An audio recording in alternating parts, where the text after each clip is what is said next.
Thanks for the nice introduction.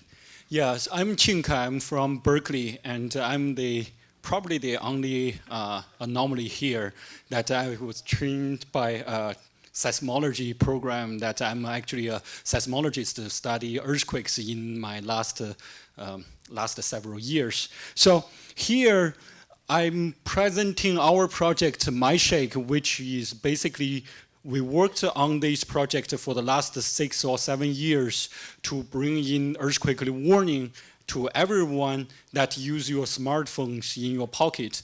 And so this project actually we started at Berkeley Seismology Lab, and then we collaborated with T-Mobile, Deutsche Telekom, Silicon Valley Innovation Center. But then later more foundations started to fund us.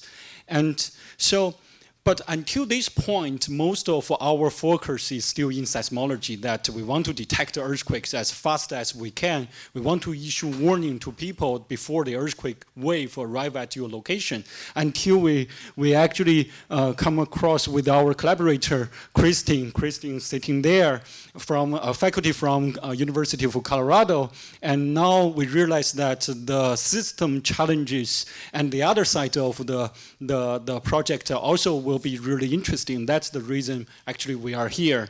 So in this talk, I will mostly talk about some of the challenges we are facing right now, and we just hope that a project created by a group of seismologists can get more feedbacks and also suggestions from this expert community. So the motivation is very clear that we have a lot of earthquake hazards globally. So if you look at this map, the warmer color means more earthquake hazards.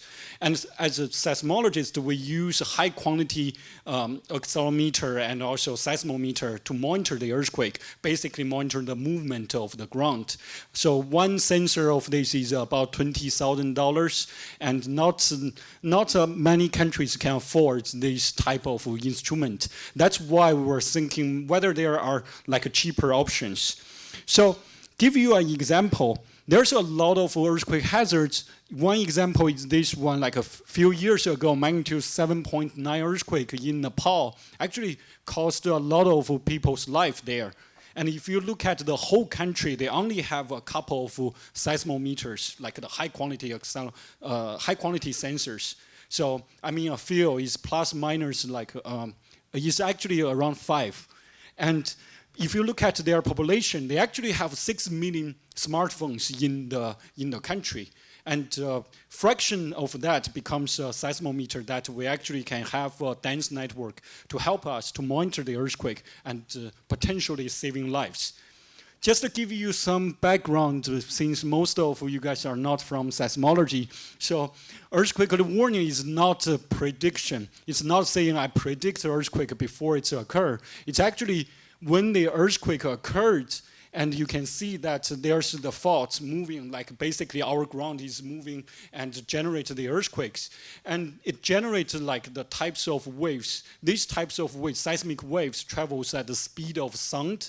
But we can actually take advantage that electronic signal travels at the speed of light. It's much more like when you have in a storm, you always see the flash first before you hear the sound.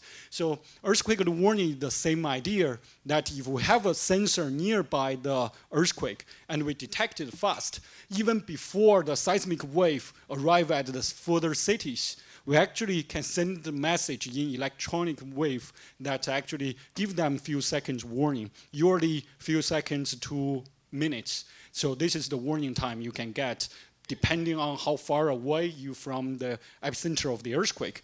And also, recently we worked on the earthquake warning system using the traditional sensors, but we found out that you can't deploy it everywhere around the world. That's why we think if we have the smartphones actually working close by, we actually can detect the earthquake using the smartphone sensors. So that's the idea or motivation of the project. But how this system works, so basically you download the app, MyShake, to your phone, and then it actually turns your smartphone into a portable seismometer. So monitoring the accelerometer inside your smartphone to say like whether this motion you experienced is an earthquake or not. So we actually have an artificial neural network running on the phone to make the real-time decision of whether this is an earthquake. And then when the phone's detecting something looks like an earthquake, it sends data back to the cloud. And on the cloud, we actually have a spatial and temporal clustering algorithm to confirm this is a real earthquake, because maybe one phone is easy to make a wrong decision. But for example, if the whole Bay Area, like thousands of users detected earthquakes at the same time, so it's highly likely that's a real earthquake. So that's the reason we're also monitoring the second level of the whole network by aggregating the results. And then at the same time, we not only do earthquake warning, but also we save the data. For example, if your phone detects something looks like an earthquake, it saves 5 minutes worth of time series from the acceleration you experienced. 1 minute before the trigger, 4 minutes after. So usually the 1 minute capture only noise. We can actually quantify what's the background noise looks like at the user's location. So just some stats of the system. Right now, after released 2 years, we actually have about 300,000 downloads globally. This is actually showing you the distribution of our users globally. We actually covered the whole world within 6 months, and also becomes the largest seismic network.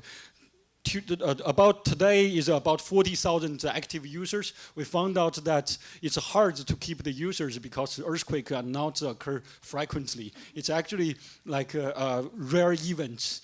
And on a typical day, we have about 6,000, 7,000 phones actually reporting or sending data back to us. And within these few years, we actually collected data and confirmed that about 900 earthquakes recorded by our users. You can see the distribution of the earthquakes. The size of the circle is the magnitude. We actually recorded all the way from magnitude 2 to magnitude 7.8.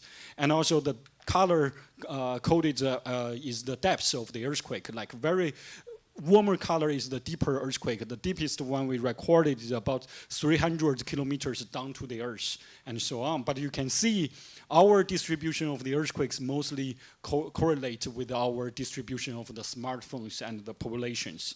But the focus of this paper actually is talking about the system side challenges right now we have, not the earthquake side, because we studied that for the last few years and now realize that we need to address some of the system challenges before we can actually scale it up and more becomes a success project.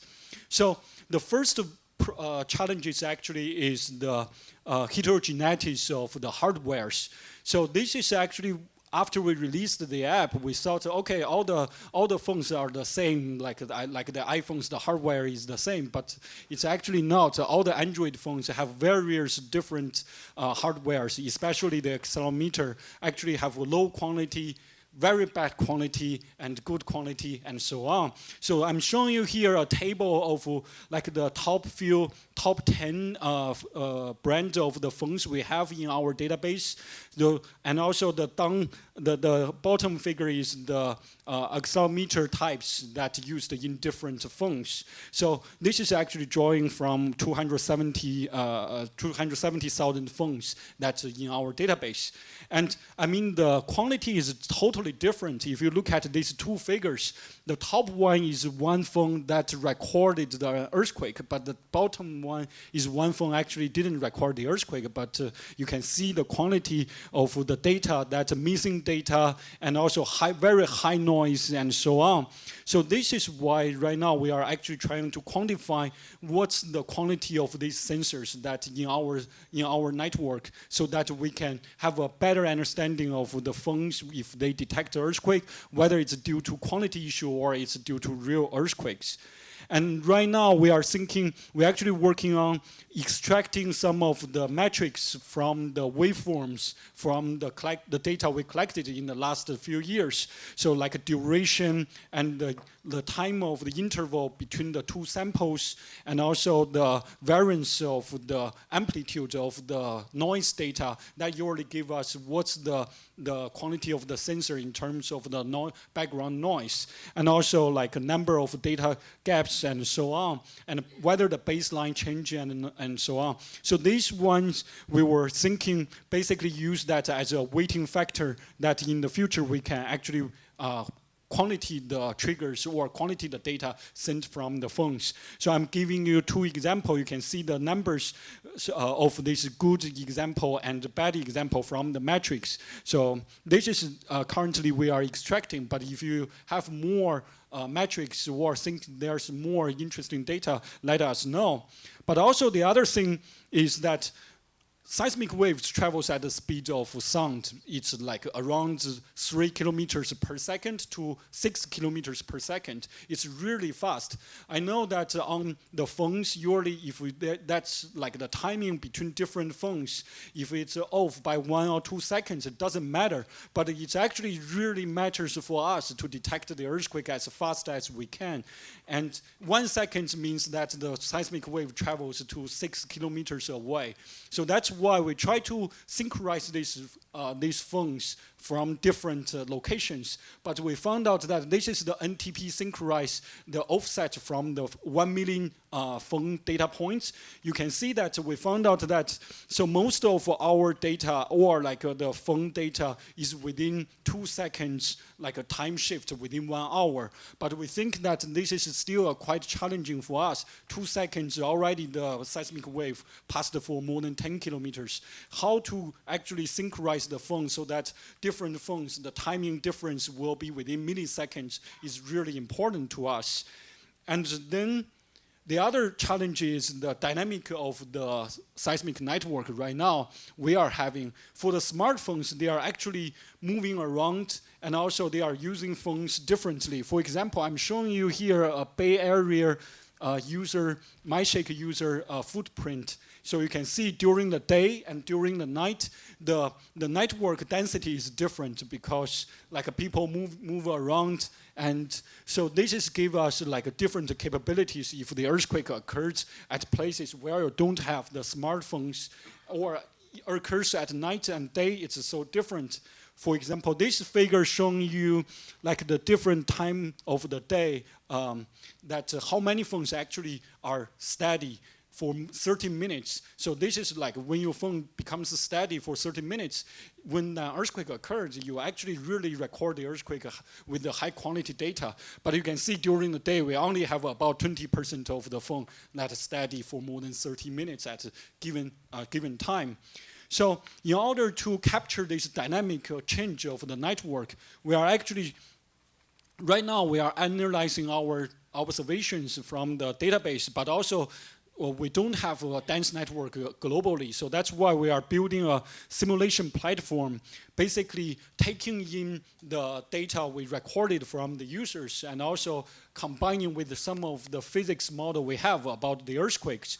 And then we can actually build this simulation platform. For example, say right now, if we have an earthquake at Santa Cruz here at this time, how many phones will be steady and how many force triggers we will get, and then use that to quantify like our detection algorithm and also to incorporate the metrics we are having. For example, the quality of the sensor. If I have 10 bad quality sensor, whether I treat it as one good quality or I treat it as ignore the data and so on. So this basically the simulation platform we are building is used to evaluate the metrics that we used in the previous slides, and also to evaluate our detection capabilities and so on. So I will stop here, but I just want to highlight some more challenges we have. For example, we still have the battery consumption, especially with the newer Android, iOS, the iOS operating system. So it's constantly try to label us as the battery drainer. And also, like how to distribute the messages timely. For example, when detect an earthquake, we want to distribute to millions of users within 1 second or like a millisecond so that they can get the warning as fast as they can. And also, keep the user is always hard. And also the privacy issue when the users using our app, and also security issue, like if there's a hackers generate some false alerts or run earthquakes and they generate the panic and so on. Okay, I will stop here and take questions and suggestions. And also we will have a poster on the same topic this afternoon as well. Thanks.